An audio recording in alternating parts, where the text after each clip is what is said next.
ABP news आपको रखे आगे। इस बीच एनसीपी के प्रवक्ता और महाराष्ट्र सरकार के मंत्री नवाब मलिक ने कहा है कि मौजूदा राजनीति के लिए जरूरी है कि विपक्ष एकजुट हो और पवार की सभी दलों से अच्छे संबंध भी हैं, अच्छे रिश्ते भी हैं। लेकिन विपक्ष का नेता कौन होगा, ये अहम बात नहीं है। अहम बात यह है कि सभी विपक्षी दलों को साथ आना चाहिए।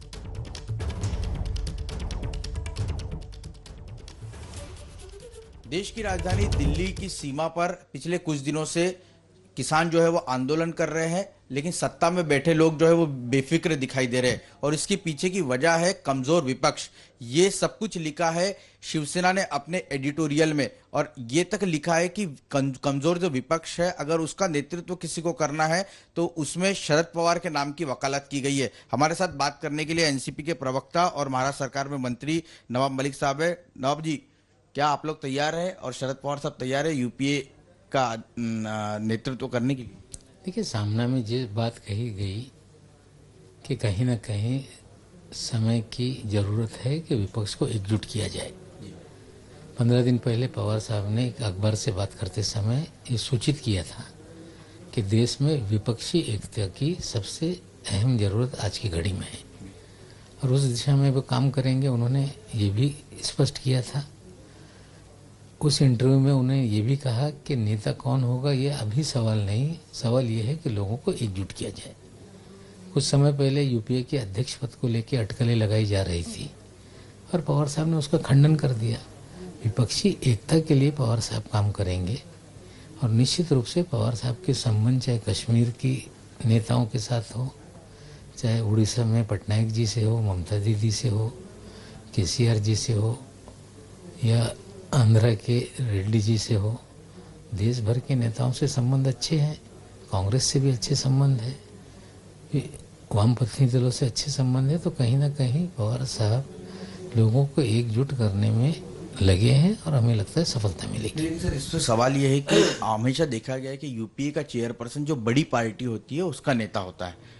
अभी कुछ दिनों पहले पवार साहब ने यह भी कहा था कि राहुल गांधी में कंसिस्टेंसी की कमी है, और अब शिवसेना पवार साहब के नाम की वकालत कर रही है। ये क्या पवार साहब को यूपीए चेयरपर्सन बनाने के लिए ये सब किया जा रहा है, कवायद रची जा रही है? नहीं, ऐसा हमारी तरफ से स्पष्ट किया गया कि नेता कौन हो ये सवाल नहीं है। शिवसेना अगर वकालत कर रही है तो हम उनके आभारी हैं, लेकिन राहुल जी के बारे में अगर पवार साहब ने कोई मशवरा दिया कि अभी कहीं ना कहीं एक सातत्य होना चाहिए तो मशवरतन देखना चाहिए। कोई उन पे तनकीद की जा रही है ऐसी बात नहीं। हमें लगता है नौजवान है, नेतृत्व करने की क्षमता है। अगर लगातार चीज़ें करेंगे तो निश्चित रूप से एक अच्छा नेतृत्व देश में उभरेगा और लोग स्वीकार करेंगे। लेकिन सवाल विपक्ष की एकजुटता का है, तो एकजुट करने के लिए पवार साहब कटिबद्ध हैं और काम करेंगे। लेकिन आपको लगता है कि ये काम जैसे जिस तरह से दिल्ली के बॉर्डर पर किसानों का लगातार आंदोलन चल रहा है, केंद्र सरकार को दबाव में लाने के लिए कांग्रेस ने जिस एग्रेसिव तरीके से काम करना चाहिए वो कहीं ना कहीं कमी दिख रही है, इसलिए अब पवार साहब को नेतृत्व करने की जरूरत आन पड़ी है? नहीं, कांग्रेस अपने तरह से काम कर रही है जी। उनके मुख्यमंत्री सारे राष्ट्रपति महोदय से मिलने के लिए कवायद उन्होंने की।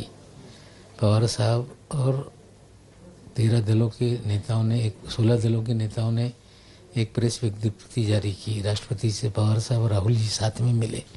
तो विपक्ष जिस तरह से कर रहा है ठीक है, लेकिन किसानों का ही कहना है कि राजनीतिक दल इसमें ना आए। हमें लगता है जिस दिन राजनीतिक दल ने अगर उठा लिया बीड़ा तो देश में अलग माहौल बनेगा। लेकिन किसानों का आग्रह है कि राजनीतिक दल इससे दूर रहें। लेकिन राजनीतिक दल के कार्यकर्ता किसान होते हैं, तो आंदोलन में जाने पे किसी भी प्रकार की हमारी पार्टी में रोक नहीं लगाई। शुक्रिया हमसे बात करने की। तो कुल मिलाकर सामूहिक नेतृत्व विपक्ष का एक होना चाहिए, इस तरह की बात जो है वो एनसीपी की ओर से की जा रही है। और जो भूमिका शिवसेना ने रखी है, पवार साहब का नाम जिस तरह से आगे किया है यूपीए चेयरपर्सन के लिए, उसका भी स्वागत जो है यहाँ पर एनसीपी करती हुई दिखाई दे रही है।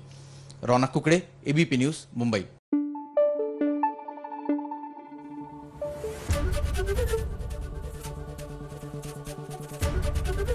एबीपी न्यूज आपको रखे आगे।